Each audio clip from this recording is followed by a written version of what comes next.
গ্রামেও বাড়ছে করোনা রোগী, একদিনে মৃত্যু ৬০, রাজশাহী ও খুলনা অঞ্চলেই ৩১। কঠোর বিধিনিষেধ বাড়ল আরও ১ মাস, দেশীয় বঙ্গভ্যাক্সের ট্রায়ালের অনুমোদন। বোট ক্লাবে ঢোকার ১.৫ ঘন্টা পর অচেতন পরিমণিকে বের করে নিয়ে আসেন জিমি। ধস্তাধস্তির প্রমাণ পেয়েছে পুলিশ। গুলশানে এক ক্লাবে উচ্ছৃঙ্খল আচরণের অভিযোগ পরিমণির বিরুদ্ধে। যোগাযোগ ব্যবস্থায় নতুন মাত্রা ফরিদপুরের ভাঙা গোল চত্বর। ঢাকা থেকে দক্ষিণ পশ্চিমের ২০ জেলায় পৌঁছানো যাবে দ্রুত। পদ্মা সেতু চালু হলে আসবে বৈপ্লবিক পরিবর্তন।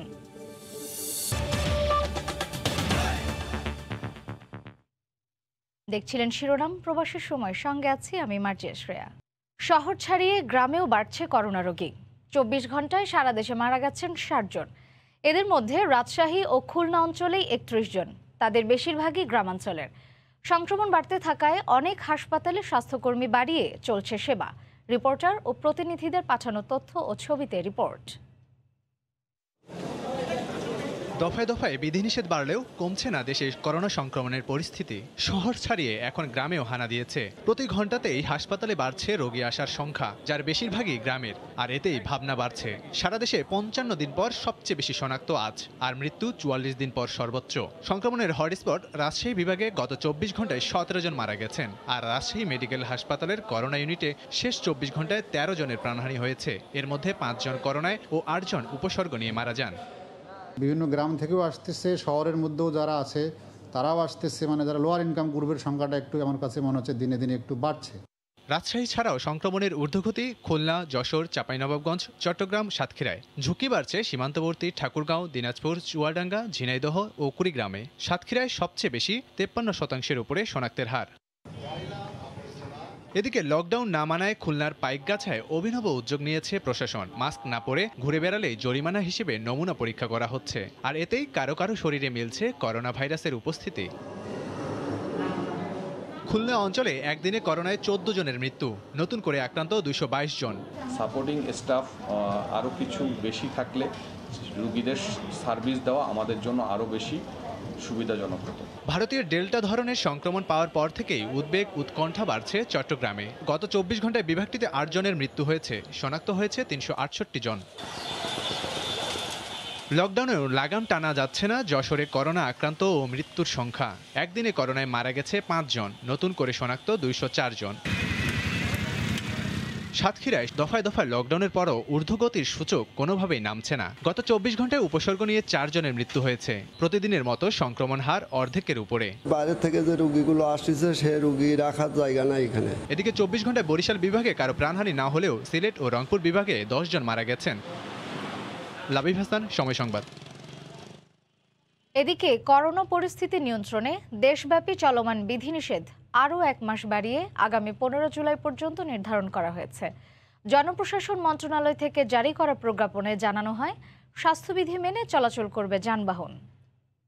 নতুন প্রজ্ঞাপন দেওয়া হয়েছে, যেটি আগামী ১৫ জুলাই পর্যন্ত ১ মাসের জন্য কার্যকরী থাকবে। এবং এই প্রজ্ঞাপনের মধ্যে উল্লেখ্য যে বিষয়টি রয়েছে তা হচ্ছে আমাদের যেখানে সংক্রমণ বেশি সেখানে স্থানীয় পর্যায়ে জেলা প্রশাসন, কারিগরি কমিটি এবং স্থানীয় জনপ্রতিনিধিদের সঙ্গে নিয়ে তারা কঠোর বিধিনিষেধ আরোপ করতে পারবেন। সরকারি, আধা সরকারি, বেসরকারি, স্বায়ত্তশাসিত প্রতিষ্ঠানগুলো, ব্যাংক এবং আর্থিক প্রতিষ্ঠানগুলো খোলা থাকবে পুরোপুরি স্বাস্থ্যবিধি মেনে।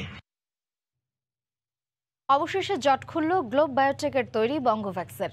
মানবদেহে প্রয়োগের নৈতিক অনুমোদন চাওয়ার ৫ মাস পর সাড়া মিলেছে বিএমআরসির।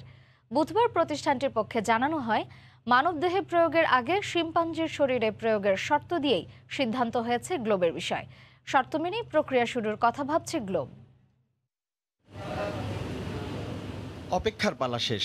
দেশে তৈরি করোনা প্রতিরোধের প্রথম ভ্যাকসিন গ্লোব বায়োটেকের বঙ্গভ্যাক্স মানবদেহে প্রয়োগের নৈতিক অনুমোদনের আবেদনের প্রায় ৫ মাস পরে সাড়া দিল বিএমআরসি।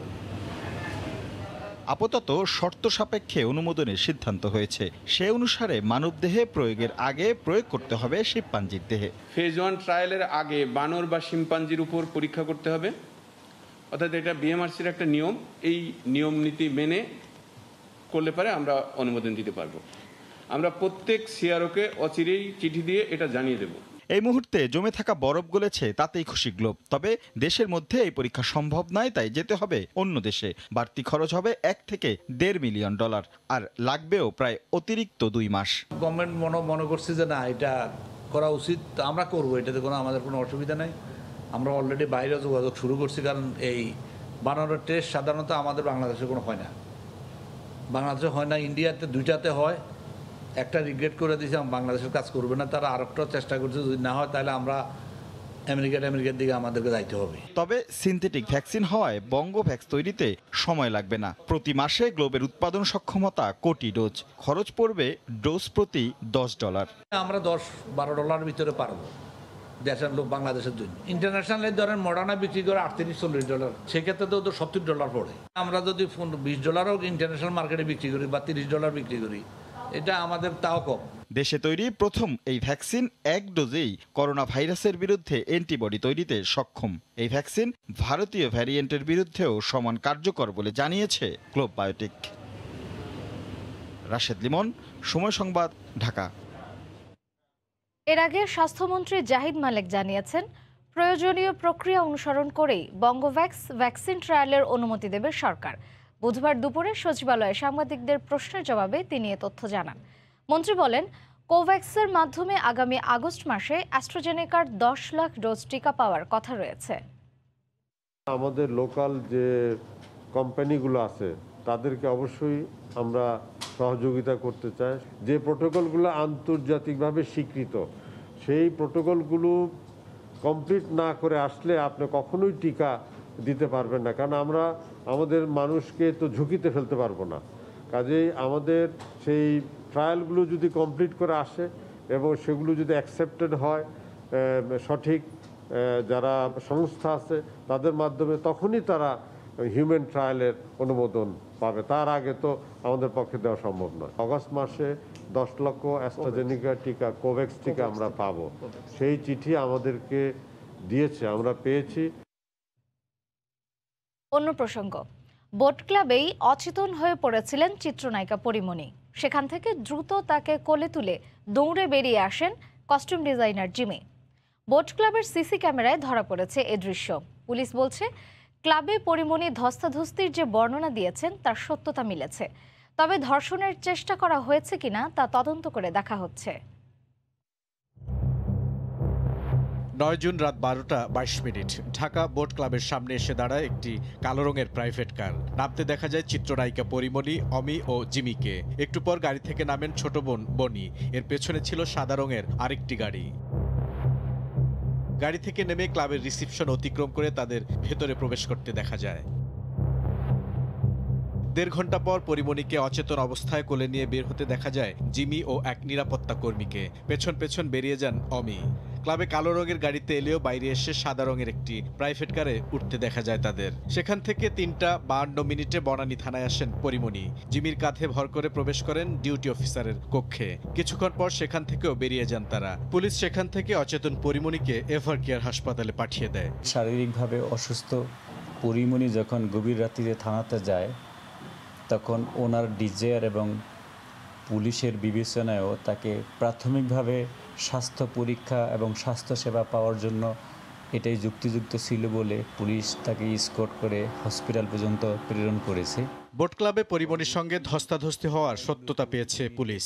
প্রাথমিকভাবে উভয় পক্ষের সাথে কথা বলে ওখানে যে মারপিট, ভাঙচুর এবং শ্রাব্য ভাষায় গালাগালাজের একটা জিনিস ঘটেছে, এই জিনিসটা আমাদের কাছে প্রাথমিকভাবে প্রমাণিত।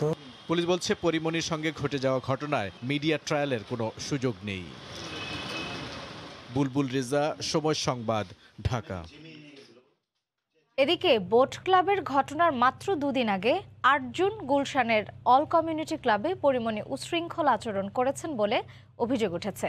বুধবার ক্লাব কর্তৃপক্ষ সংবাদ সম্মেলন করে জানান, ওই দিন রাতে পরিমণি 15টি গ্লাস, 9টি অ্যাশট্রে এবং বেশ কিছু প্লেট ভাঙচুর করেন। তবে রাতে আলাদা ব্রিফিংয়ে পরিমণি সাংবাদিকদের কাছে দাবি করেন, বোট ক্লাবের ঘটনা আড়াল করতেই এ বিষয়টি সামনে আনা হয়েছে।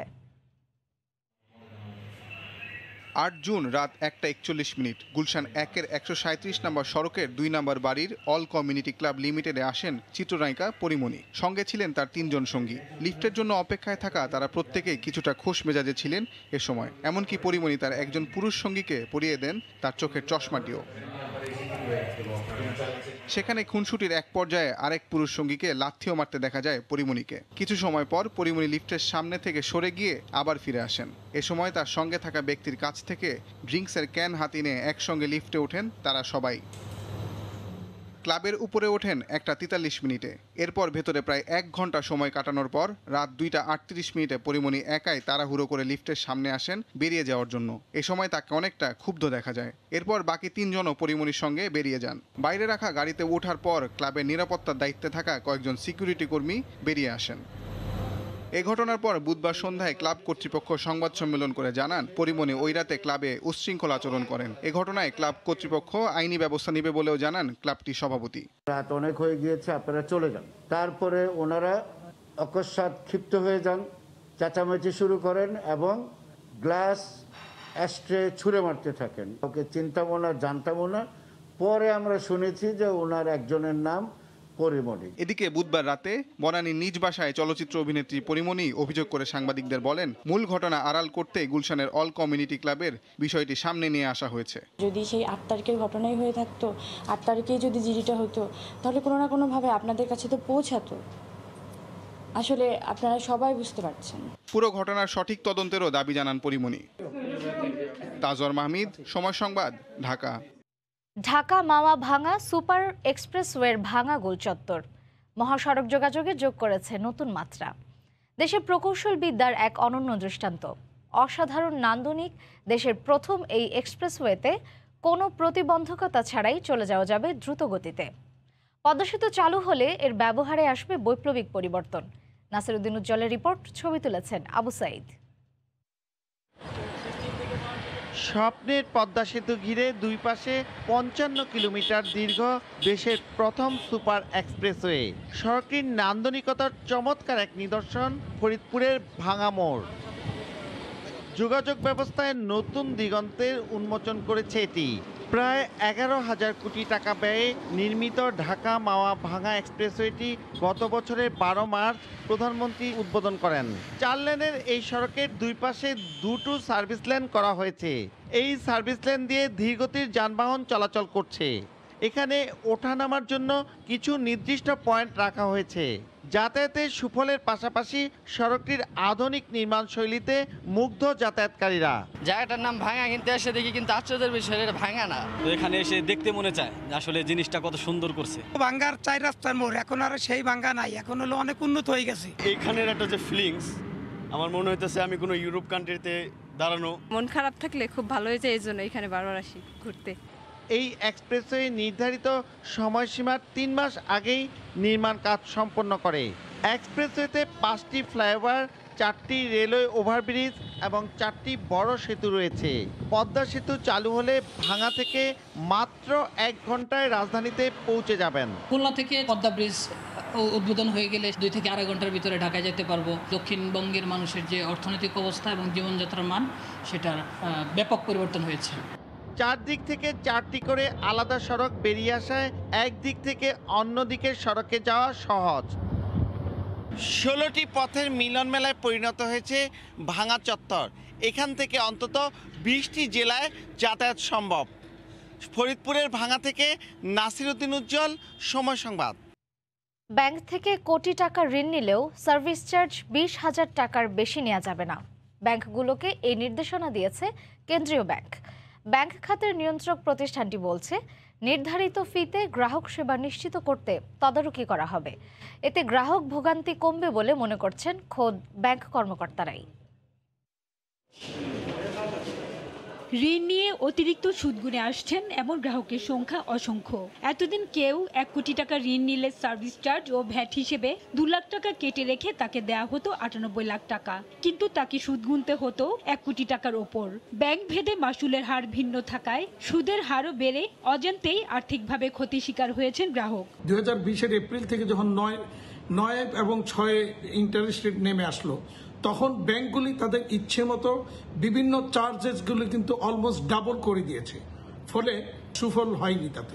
তো বাংলাদেশ ব্যাংক এই চার্জ যখন এখন আবার বেঁধে দিয়েছে, উপকারী পদক্ষেপ নেওয়া হয়েছে। এমন অবস্থায় নিয়ন্ত্রক সংস্থা ব্যাংকগুলোর সেবার ফি নির্দিষ্ট করে দিয়ে প্রজ্ঞাপন দিয়েছে। এতে বলা হয়েছে 50 লাখ টাকা ঋণ নিলে সর্বোচ্চ 0.50 হারে, তবে 15,000 টাকার বেশি চার্জ নেওয়া যাবে না। কেউ যদি 50 লাখ টাকা বা কোটি টাকারও বেশি ঋণ নেয় তবে সার্ভিস চার্জ 20,000 টাকার বেশি নেওয়া যাবে না। এছাড়া হিসাব খোলা থেকে শুরু করে অন্যান্য সেবার ক্ষেত্রেও মাসুল নির্দিষ্ট করে দেওয়া হয়েছে। এতে গ্রাহকের ভোগান্তি কমবে বলে মনে করছেন খোদ ব্যাংক কর্মকর্তারাই। ব্যাংক চার্জ কমানো ছাড়া there is no other alternative. Otherwise the people will not come into the bank. আমার মনে হয় যে this is the right decisions এবং এটার ফলে আমি মনে করি না যে ব্যাংকের প্রফিটেবিলিটিতে ইমপ্যাক্ট করবে। সেবার বিপরীতে ফি বা মাসুলের তালিকা ব্যাংকের প্রতিটি শাখা ও কার্যালয়ে দৃশ্যমান জায়গায় প্রদর্শনের নির্দেশনা দেওয়া হয়েছে কেন্দ্রীয় ব্যাংকের প্রজ্ঞাপনে। ওপেন জায়গায় এটাকে ডিসপ্লে করে রাখতে হবে যাতে একজন ক্লায়েন্ট ক্যালকুলেট করতে পারেন তার ইফেক্টিভ রেট অফ ইন্টারেস্ট বা কস্ট অফ ফান্ড। আর কেন্দ্রীয় ব্যাংক বলছে এই নির্দেশনা কার্যকরে তদারকির উপর জোর দিচ্ছেন তারা। যথাযথ ইমপ্লিমেন্ট হচ্ছে কিনা সেটা কিন্তু আমরা দেখভাল করি। যদি তারা কমিশন বেশি নেয় তখন সেই সব ক্ষেত্রেও কিন্তু আমরা টাকা ব্যাক করে দেওয়ার জন্য কিন্তু নির্দেশনা দেওয়া হয়। আগে ঋণের আবেদন ফি, পরিচালন ব্যয় সহ নানা নামে 12 থেকে 15 ধরনের চার্জ কেটে রাখত ব্যাংকগুলো। উচ্ছেদ নিয়ে প্রশ্ন ওঠায় বুধবার আবারও রাজধানীর কামরাঙ্গীরচরের আদিবুড়িগঙ্গা চ্যানেল উদ্ধারে অভিযান চালিয়েছে বিআইডব্লিউটিএ ও ঢাকা জেলা প্রশাসন। এর মধ্যে 30টিরও বেশি পাকা স্থাপনা গুঁড়িয়ে দিয়েছে সংস্থা দুটি।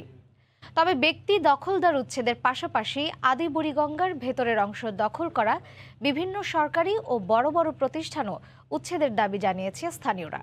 বিআইডব্লিউটিএ বলছে আদিবুড়িগঙ্গাকে হাতির ছিলের মতো করার পরিকল্পনা রয়েছে সরকারের। শক্তিশালী এক্সকাভেটর দিয়ে একের পর এক গড়িয়ে দেওয়া হচ্ছে পাকা স্থাপনা। ঢাকার সবচেয়ে পুরাতন খাল আদিবুড়িগঙ্গা দখল করে নির্মাণ করা হয়েছিল এসব স্থাপনা। হাইকোর্ট 74টি অবৈধ স্থাপনা চিহ্নিত করে তা উচ্ছেদ করে আদিবুড়িগঙ্গার পুরনো প্রবাহ ফিরিয়ে আনার নির্দেশ দিয়েছেন। সে অনুযায়ী মঙ্গলবার থেকে যৌথ উচ্ছেদ শুরু করে বিআইডব্লিউটিএ ও ঢাকা জেলা প্রশাসন। প্রথম দিনের উচ্ছেদে কিছুটা ধীরগতি থাকলেও বুধবার রেহাই পায়নি কেউই। ঢাকা জেলা প্রশাসন ও বিআইডব্লিউটিএর উচ্ছেদ অভিযানে ক্ষতিগ্রস্ত স্থানীয় বাসিন্দারা বলছেন এই উচ্ছেদ যেন সামনে গিয়ে থমকে না দাঁড়ায়। সেখানেও আদিবুড়িগঙ্গা দখল করে থাকা বিভিন্ন সরকারি স্থাপনা ও বড় বড় কোম্পানির যেসব বহুতল ভবন রয়েছে তাও এই একইভাবে উচ্ছেদ করে যেন আদিবুড়িগঙ্গার পুরনো প্রবাহ ফিরিয়ে আনা হয়। 31 শয্যা মেডিকেল হাসপাতাল আছে, বিদ্যুৎ উন্নয়ন কেন্দ্র আছে, শেখ ফজলুল নিসা কলেজ আছে, বিডিআর মার্কেট আছে, শিকদার আছে, মেটাডো আছে, পান্না আছে, এরকম অসংখ্য ভূমিদস্যুরা জমি দখল করছে সব খালের ভিতরে। যদি আরও কেউ থাকে ওইগুলোও জানি ভাঙে ভাঙা সুন্দর একটা প্রকল্প করুক, যেহেতু একটা প্রধানমন্ত্রী যাতে এটা ভালো করে একটা সৌন্দর্য করে দেয়। উচ্ছেদের নেতৃত্ব দেয়া কর্মকর্তা বলছেন ছোট বড় সব স্থাপনা উচ্ছেদ করে আদিবুড়িগঙ্গার পুরানো প্রবাহ ফিরিয়ে এনে সৌন্দর্য বাড়ানো হবে। হাজারীবাগের কালীনগর মধ্যে সবচেয়ে বেশি অবৈধ স্থাপনা রয়েছে।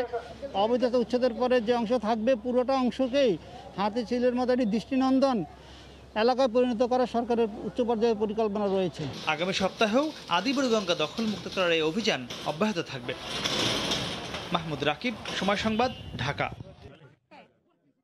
হজ করতে নিবন্ধনের প্রথম দিনেই সৌদি আরবে বসবাসকারী 4.5 লাখের বেশি মানুষ আবেদন করেছেন। তবে করোনার কারণে হজে অংশ নিতে পারবেন দেশটিতে বসবাসরত মাত্র 60,000 মানুষ। কর্তৃপক্ষ জানিয়েছে এবার সৌদি নারীরা অভিভাবক ছাড়া একাই হজ করতে পারবেন। রিয়াদ থেকে আরও জানিয়েছেন আরিফুর রহমান। মুসলিম বিশ্বের সবচেয়ে বড় ধর্মীয় উৎসব পবিত্র হজ পালনের জন্য এই বছর সৌদি সরকার নির্ধারণ করে দিয়েছে প্রায় 60,000 মুসলিম এই বছর পবিত্র হজ পালন করতে পারবেন। আর এই পবিত্র হজ পালনের জন্য 4টি শর্ত দেওয়া হয়েছে সুনির্দিষ্ট করে। যেমন পবিত্র হজে এবার যারাই অংশগ্রহণ করবেন 18 থেকে 65 বছর বয়স থাকতে হবে এবং এর মধ্যে টিকা গ্রহণের মাধ্যমে তাদের ইমিউন থাকতে হবে, দীর্ঘস্থায়ী রোগ মুক্তি থাকতে হবে এবং গত 5 বছরে যারা পবিত্র হজ পালন করেনি এমন মুসলিমরাই কিন্তু পবিত্র হজে অংশ নিতে পারবেন। তো তো সেক্ষেত্রে এদের মধ্যে দুটি ধাপে এই যে সিলেকশন অর্থাৎ 60,000 যে মুসল্লি সেটি নির্বাচন করা হবে। 13 থেকে 23 জুনের মধ্যে অনলাইনে নিবন্ধন করতে হবে এবং এই নিবন্ধন প্রক্রিয়া শেষ করেই 23 জুনের পরেই কিন্তু ঘোষণা করা হবে এর মধ্যে কারা নির্বাচিত হয়েছেন। অনলাইনে নিবন্ধনের এই প্রক্রিয়া শুরুতেই যেমনটি জানিয়েছে সৌদি ধর্ম মন্ত্রণালয়, অর্থাৎ প্রথম দিনেই 4.5 লাখের অধিক মুসল্লি যারা হজ করতে আগ্রহী তারা কিন্তু আবেদন করেছেন এই সৌদি আরবের আভ্যন্তরীণ মুসল্লি হিসেবে পবিত্র হজে যাওয়ার জন্য। 3টি প্যাকেজের মাধ্যমে এবছর পবিত্র হজে যারা অংশ নেবেন তাদেরকে এই নির্দিষ্ট পরিমাণ ফি পরিশোধ করে কিন্তু হজের জন্য যে তাসরিফ সেটি সংগ্রহ করতে হবে। চাঁদ দেখার সাপেক্ষে এবছরের পবিত্র হজ 19 জুলাই অনুষ্ঠিত হওয়ার কথা রয়েছে এবং 20 জুলাই পবিত্র ঈদুল আজহা অনুষ্ঠিত হবে। রিয়াদ থেকে আরিফুর রহমান, সময় সংবাদ। ইতালির ভেনিসে স্থানীয় কনসুলেট অফিস স্থাপনের দাবিতে সমাবেশ করেছেন প্রবাসীরা। পাসপোর্ট, ভিসা, সার্টিফিকেট ও ইমিগ্রেশন সংক্রান্ত কাজের জন্য গিয়ে বিভিন্নভাবে ভোগান্তিতে পড়ছেন ভেনিসের অর্ধলক্ষাধিক প্রবাসী বাংলাদেশি। ভেনিস থেকে মাকসুদ রহমানের রিপোর্ট। ইতালির উত্তর পূর্বাঞ্চলীয় ভেনিস ও আশেপাশের শিল্প শহরে অর্ধলক্ষাধিক প্রবাসী বাংলাদেশির বসবাস, কিন্তু দূতাবাসের যে কোনো সেবার জন্য 300 কিলোমিটার দূরে মিলান বাংলাদেশ কনসুলেট অফিসে যেতে হয়। এতে প্রবাসীদের একাধিকবার কনসুলেটে যাওয়া আসায় অর্থনৈতিক ও সময় সংকটে ভোগান্তিতে পড়তে হয় প্রতিনিয়ত। এ অবস্থায় ভেনিসে একটি কনসুলেট অফিস স্থাপনের জন্য বাংলাদেশ সরকারের প্রতি দাবি জানিয়েছেন প্রবাসী বাংলাদেশিরা। আমরা ভেনিসের মাটিতে একটা স্থায়ীভাবে কনসুলেট সার্ভিস অফিস চাই। অনেক বাঙালি আছে এখানে, 50,000-এর উপরে বাঙালি এখানে বসবাস করে। এখানে একটা কনসুলেট সেবা আসলেই জরুরি। ভ্রাম্যমাণ কনসুলেট সেবা দিতে মাঝে মাঝে ভেনিসে আসেন বাংলাদেশ কনসুলেট অফিস মিলান, কিন্তু প্রত্যেকবার সেবা গ্রহীতাদের এত বেশি ভিড় হয় যে তা সামাল দিতে নিরাপত্তা বাহিনীও সংকটে পড়েন। সম্প্রতি 12 ও 13 জুন সাপ্তাহিক ছুটির দিনে ভ্রাম্যমাণ সেবা দিতে মিলান কনসুলেট অফিসে থেকে ভেনিসে আসার কথা জানানো হয়, কিন্তু একদিন আগে শুক্রবার তা বাতিল করা হয়। অথচ কনসুলেট অফিসের নির্দেশ মতো 2000 সেবা প্রার্থী প্রত্যেকে 5 থেকে 10 ইউরো খরচ করে অ্যাপার্টমেন্ট নিশ্চিত করেন। 2000 মানুষের ক্ষতির পরিমাণ প্রায় 8 থেকে 10,000 ইউরো। অনেকে আবার ওই দিন কাজ থেকে ছুটি নিয়েছিলেন। এতে প্রবাসীদের ভোগান্তি আরো বেড়েছে। এই অবস্থায় প্রবাসীদের ভোগান্তি কমাতে ভেনিসে স্থায়ী একটি কনসুলেট অফিস স্থাপনের দাবি জানিয়েছেন প্রবাসীরা। মাকসুদ রহমান, সময় সংবাদ, ভেনিস, ইতালি। কাতারে দিন দিন উন্নতির পথে করোনা পরিস্থিতি। প্রতিদিনই কমছে আক্রান্ত এবং মৃত্যুর সংখ্যা। ফলে আগামী 18 জুন দ্বিতীয় ধাপে তুলে নেওয়া হচ্ছে বিধিনিষেধ। এতে স্বাভাবিক অবস্থায় ফিরতে শুরু করেছে দেশটির জনজীবন। কাতার প্রতিনিধি আনোয়ার হোসেন মামুনের তথ্য ও ছবি নিয়ে রিপোর্ট। কাতারে করোনায় আক্রান্ত এবং মৃত্যুর সংখ্যা কমে আসায় স্বাভাবিক অবস্থায় ফিরতে শুরু করেছে দেশটির জনজীবন। আগামী 18 জুন দ্বিতীয় ধাপে তুলে নেওয়া হচ্ছে করোনার বিধিনিষেধ। করোনা পরিস্থিতি স্বাভাবিক হওয়ায় স্বস্তি প্রবাসী বাংলাদেশিদের মধ্যে। তবে বিদেশ ফেরত যাত্রীদের মধ্য থেকে আক্রান্তের হার কমানো গেলে দেশটির করোনা একেবারেই নিয়ন্ত্রণে চলে আসবে বলে মনে করছেন প্রবাসীরা। বাইরে থেকে যারা কাতারে ভ্রমণের জন্য আসতেছে তাদের মধ্যে থেকে কিছুটা করোনা আক্রান্ত হচ্ছে। কাতার সরকার দ্বিতীয় দফায় সকল ধরনের অবরোধ তুলে দিচ্ছে। এতে করে আমরা আশাবাদী আমাদের যারা প্রবাসী আছি তাদের জীবনযাত্রার মান সচ্ছল হবে। বাইরে যারা ট্রাভেল করতেছে, বাইরে যাচ্ছে বা আসতেছে, এদের কাছে এই সমস্যা হচ্ছে। যারা লোকাল এখানে আছে, আমরা যারা এখানে আছি আলহামদুলিল্লাহ ভালোই আছি। কাতারে করোনায় প্রতিদিন গড় আক্রান্তের সংখ্যা 150-র নিচে নেমে এসেছে। আর যারা আক্রান্ত হচ্ছেন তাদের বেশিরভাগই বিদেশ ফেরত যাত্রী। দেশটিতে এরই মধ্যে 28 লাখের বেশি করোনা ডোজ প্রয়োগ করা হয়েছে। যদিও এ পর্যন্ত 50 বাংলাদেশি সহ মারা গেছেন 579 জন। সময় সংবাদ, কাতার। পর্তুগালের প্রতিটি শহরের রয়েছে ভিন্ন রূপ, তেমনি প্রাকৃতিক সৌন্দর্যে পরিপূর্ণ ছোট শহর ভিলা নোভা দ্য মিলফন্তেস। পাহাড়ের চূড়ায় বসে উপকূলে আছড়ে পড়া সুবিশাল ঢেউয়ের গর্জন শোনা বা ছবির মতো সুন্দর শহরটিতে একান্তে অবকাশ যাপন ভ্রমণে যোগ করতে পারে নতুন অভিজ্ঞতা। মিলফন্তেস ঘুরে তরিকুল হাসান আশিকের 2 পর্বের প্রতিবেদনের আজ প্রথম পর্ব। রাজধানী লিসবন থেকে প্রায় 200 কিলোমিটার দূরের বেজা জেলার অন্তর্গত ছোট শহর ভিলা নোভা দ্য মিলফন্তেস। 76 বর্গ কিলোমিটার আয়তনের ছিমছাম শহরটি যেন নৈসর্গিক সৌন্দর্যের লীলাভূমি। এটির আয়তনের তুলনায় বসবাস করা মানুষের সংখ্যাও খুব কম। পর্তুগালের বেশ কয়েকটি দৃষ্টিনন্দন সৈকতের মধ্যে অন্যতম মিলফন্তেস, আর তাই পর্তুগাল ভ্রমণে আসা বিদেশি পর্যটকরাও সৌন্দর্য উপভোগে বেছে নেন এটিকে। এছাড়াও শহরের বুক চিরে বয়ে চলা স্বচ্ছ জলরাশির মীরা নদীর সাগরে মিশে যাওয়ার দৃশ্য মন কাড়বে যে কারো। এখানে বেশ কয়েকটি দৃষ্টিনন্দন সৈকত রয়েছে যেগুলো পর্তুগালের অন্যান্য বিচগুলো থেকে আলাদা। এছাড়া এখানকার আবহাওয়াও বেশ দারুণ, আর খাবারগুলোও সুস্বাদু। এই যে দেখছেন পাহাড়ের বুক চিরে মীরা নদী এসে সমুদ্রে মিশেছে, এই দৃশ্য সত্যিই দারুণ। মীরা নদীতে কায়াকিং এর অভিজ্ঞতা নিতেও পর্তুগালের অন্যান্য অঞ্চলের পর্যটকদের পাশাপাশি বিভিন্ন দেশের নাগরিকরা আসেন এখানে। পর্যটকদের কথা মাথায় রেখে আধুনিক সুযোগ সুবিধারও কোনো কমতি নেই মিলফন্তেসে। তুলনামূলক কম কোলাহল থাকায় পরিবার বা প্রিয়জনকে নিয়ে একান্তে অবকাশ যাপনের অন্যতম সেরা গন্তব্য হতে পারে ভিলা নোভা দ্য মিলফন্তেস। সাগর, পাহাড় বা প্রাকৃতিক সৌন্দর্যই শুধু নয়, ছোট এই শহরটির আশেপাশে ছড়িয়ে ছিটিয়ে থাকা বিভিন্ন ঐতিহাসিক স্থাপনাও ঘুরে দেখতে পারেন পর্যটকরা। পর্তুগালের ভিলা নোভা দ্য মিলফন্তেস থেকে তারিকুল হাসান আশিক, সময় সংবাদ।